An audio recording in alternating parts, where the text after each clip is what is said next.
দুধে দিলে লেবুর রস হয়ে যাবে ছানা, বাড়িতে পনির তৈরি করতে নেই কোনো মানা। পনির এমন একটা পদ যাকে দিয়ে খুব সহজে নিরামিষ দিন করতে পারো বধ। আসলে সপ্তাহে নিরামিষ দিনগুলোর একদম কদর থাকে না। বাড়িতে থাকা সদস্যরা নিরামিষের নাম শুনলে নাক সিটকিয়ে বলে আজ নিরামিষ খেতে হবে। তাই তাদের যদি পনিরের নানা রকমের নিরামিষ রান্না করে খাওয়ানো যায় তাহলে তারা বেজায় খুশি হয়।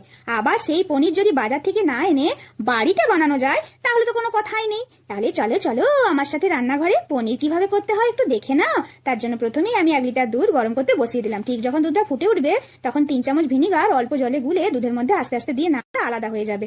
এবার একটা পরিষ্কার সুতির কাপড়ে ছানাটাকে ঢেলে দিবে, অল্প জলও ঢেলে দিবে, তাহলে ভিনিগারের ফ্লেভারটা চলে যাবে। তারপর ঠিক এইভাবে বেঁধে নিবে আর এরকম করে একটু ভালো করে দেখে নাও আমি কিভাবে সেট করতে দিচ্ছি। তারপর ওপর থেকে একটা ভারী কিছু চাপা দিয়ে রেখে দেবে।